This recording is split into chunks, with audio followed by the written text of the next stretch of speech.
Chicago Bears GM Ryan Poles has an offseason where he's going to have to make a bunch of tough decisions. On today's episode, we're going to talk about 5 of the toughest decisions ahead of the GM during this offseason. We're also going to dive into the mailbag since it is Friday and answer your voicemails. We're going to get into all that and more right after this. You are now tuned in to Chicago Bears Central, your number one place for all Chicago Bears news and content. All right, Bears fans, welcome to another episode of Chicago Bears Central. I'm the host here, Hayes, and we got to talk about Ryan Poles. And so the GM of the Chicago Bears has a bunch of decisions in front of him this offseason.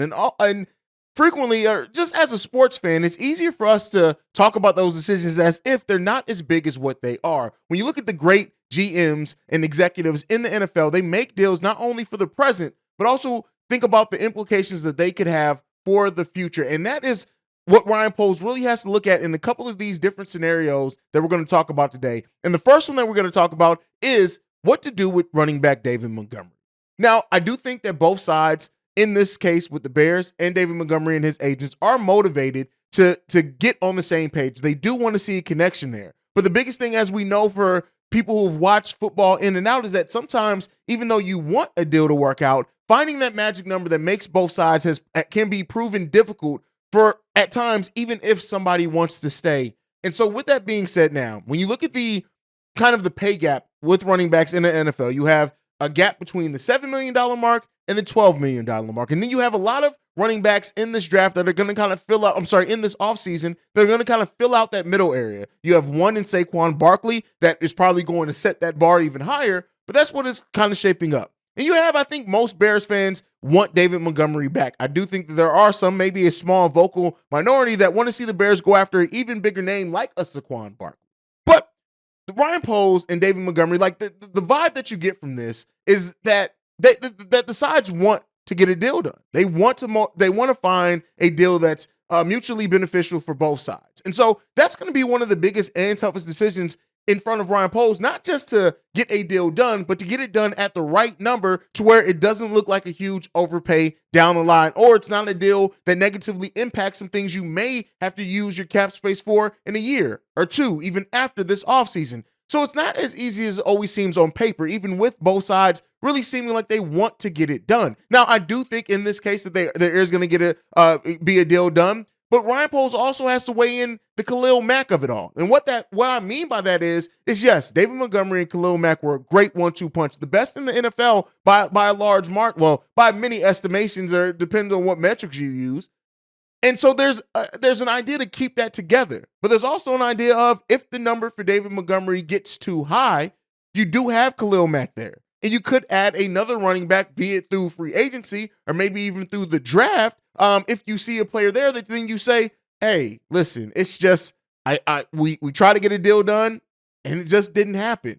So I'm still leaning towards me thinking that this deal gets done. This is not anything where I think necessarily that it's not going to be done and David Montgomery is not going to be a Chicago Bear next year, but there is the chance. And just because you have to go to the table, you have to do it right and correctly for both sides. And so we'll end up seeing if it gets done. But that is definitely, I think, one of the decisions that Ryan Poles is going to make early in the free agency period. I don't think that it's going to wait. I don't think it's going to be something that goes pretty long. I know Ryan Poles probably does have other targets and other things that he does need to fill. But one of the first decisions that I think Ryan Poles is going to make and have to make this offseason is the decision on David Montgomery and finding that number that makes both sides happy. Next up is whether to extend Jalen Johnson. And while Jalen Johnson is definitely our best cornerback, let's be clear here. Does Kyler Gordon have a chance maybe get that? Maybe. But you have a surefire thing that you have the best cornerback in your team, and you have to make a decision if you're going to extend them or not.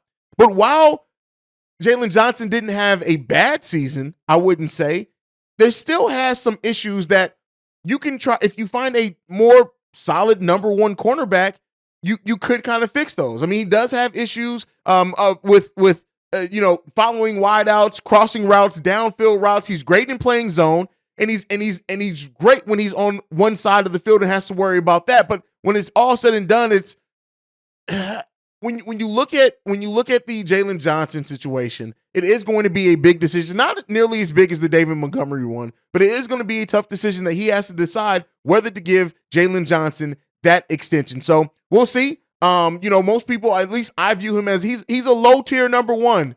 but he'll be a great number 2. So do you look to maybe do something and improve? And then if that does come, do you give Jalen Johnson that extension? Let me know what you guys think on that one. The next up is the wide receiver position. And this is one of the most important ones for a couple of different reasons. Yes, the Chicago Bears did trade for Chase Claypool and gave up a pick that would have been a great pick to have in this draft, which has left some of the less patient Chicago Bears fans to kind of try to label that deal as a bust or a failure of a deal. The story's way too early to get to be written on that. And you always knew, even in trading for Chase Claypool at the time that we did, we still had issues with the offensive line. We still weren't a team that passed the ball a lot. Then when you factor into that Darnell Mooney going down shortly after we get Chase Claypool, him dealing with his own injuries and things like that, and just the uncertainty and the inconsistency in that lineup towards the back end of that season, it's really hard to evaluate Chase Claypool. But Ryan Poles may also have to make a decision on trying to extend him or not at this time period. And, again, very small sample size. You can't really base very much off the sample size that Chase Claypool got to play with us because of the aforementioned situations that happened there. But you do have to look at it and try to make that decision. But like I said, this isn't just about Chase Claypool. This is about the wide receiver position as a whole. When you look at some of the decisions that Ryan Poles made at the wide receiver position, most of them didn't really pay the dividends that we expected, like with Chase Claypool. But again, we already talked about the reasons why that happened. But even if you look at the prove-it deal that we gave to Byron Pringle, one of our bigger signings as far as numbers in the offseason, and really netted us a net zero. We didn't even get to see Byron Pringle a lot. And when he was on the field, he didn't catch very many passes. On top of that, you then pass up wide receivers in the draft that a lot of Bears fans wanted, and you decided to draft Velus Jones, and then he really has given us a big fat nothing. Shown some flashes in both the passing game and the return game, but his issues with turnovers and key moments and things that affected the Chicago Bears season are kind of what's burnt into the minds of Chicago Bears fans when they think about Velus Jones. So, again, when you just look at that, what Ryan Poles decides to do with this wide receiver position, I already told you guys, do not be surprised if Ryan Poles does not attack that wide receiver position in the way that you may think. But you have Darnell Mooney and Chase Claypool as your top 2, and the 1 and 2 respectively. Maybe you get another one and then they each move down. There's something that could be said to that. But again, I don't think that wide receiver is going to maybe be as high as a highlight of a priority in this offseason as some Bears fans would want, just because I think you got to do the front 7 on both sides. That's my opinion. Again, you guys can have different ones. But what Ryan Poles decides to do with the wide receiver position this offseason is going to be hugely important for regardless of what more protection Justin Fields have, but in his development and also continue to evaluate him as a passer. So that's a big position and the big decisions that he's going to have to make, a bunch of smaller ones that make up an overall big decision. But when you look at it, we know that we have Darnell Mooney, Chase Claypool. We are already extended Equinemius St. Brown. So what is the wide receiver position going to look like for Justin Fields and the Chicago Bears offense at the start of next season? That's a big question in front of Ryan Poles this offseason. Next up, what trade to accept for the number 1 overall pick? And I think so often we think about the now with the number 1 overall pick. We're looking at what teams have other high draft picks that Ryan Poles can do something with this draft. But Ryan Poles has a unique situation if the team has the necessary assets to not only net more picks this draft, but possibly always get something in next year's draft. And the reason why that's important, if Ryan Poles, his bets and things pay off this offseason and the Bears are a much improved team and they make the playoffs, if you forecast correctly what a team's success may be next season and get a pick that ends up being a high pick to take advantage of you maybe having a lower pick, that can completely change how you attack next year's offseason as well. So even in trading this year's number 1 overall pick, Ryan Poles also has to look at what permutations and combinations of deals gets him the best overall package, not just zeroing it in on just this year. And that is a tougher decision than what I think me and a lot of other Bears fans realize it is. It's not what we think. It's just looking at, okay, we swapped the 1 and the 4. Bam, we good. We get an extra second. Yeah, we're good. But if you get some draft picks that could pay off for you also in further years down the road in that trade, you now have completely, in my opinion, maximized the potential of that number 1 overall pick.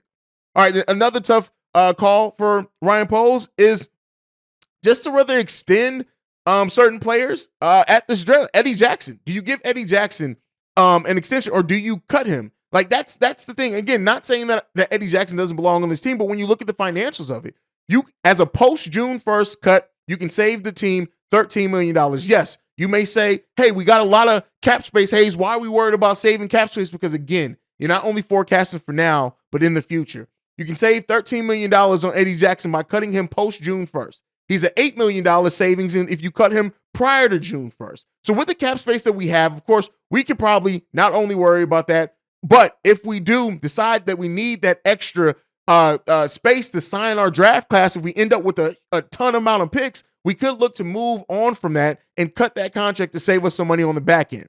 The next one up is Lucas Patrick.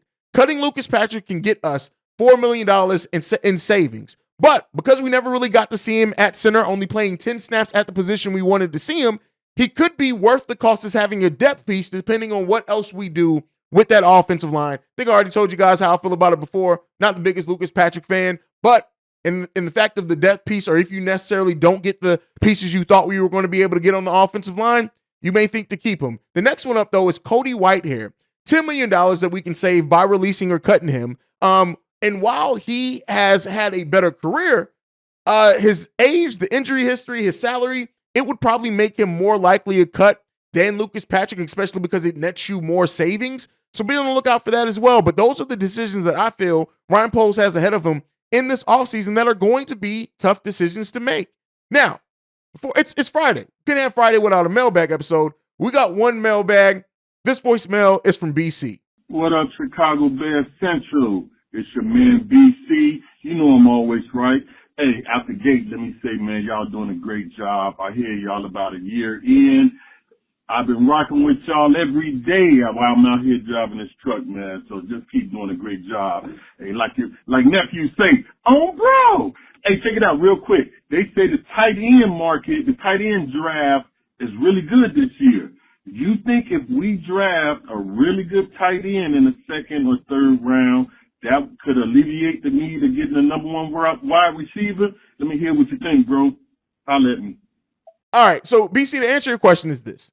I don't think tight end is necessarily need for the Chicago Bears. When you look at it, at least in my opinion, we have Cole Kmet there. We already have to make a decision on Cole Kmet. Now, if they think that maybe they can't lock him up long-term, maybe they do something, but I understand your mindset of getting a nice tight end, kind of alleviating some things on that wide receiver, but that is kind of what we have Cole Kmet for. And then if we do need to add some depth there, I think we'd add Ryan Griffin back, somebody who's already familiar with the system, a veteran, things like that. That's just my opinion. I don't think the tight end is going to be high on the list of priorities for the Chicago Bears in this draft, but I could be wrong, especially if they see a talent down there that they just fell in love with, because even if you do draft him and you still have Cole Kmet, having two tight ends that both can catch passes and do some things creatively for Luke Getsy's offense could be huge. So I don't necessarily know exactly their methodology or mindset. We'll know more about it after free agency, since that comes before the draft. But at least my initial thought on that is that I don't necessarily see them going after a tight end in this draft. That's just my personal opinion, BC. But thank you for calling in and leaving that voicemail. I'll let you guys know how you can leave in voicemails on future mailbag episodes. But that's it for me for today. Make sure you're following the show at Chi Bear Central. You can send us any feedback, questions, comments, concerns, ChicagoBearCentral@gmail.com. Lastly, if you want to leave a text and or voicemail, the number to do so, 773-242-9336. We are the number one spot for everything Chicago Bears related because of you guys. Like I like to end every episode on, bear down. Love you guys. Peace, y'all. This has been a presentation of the Break Media.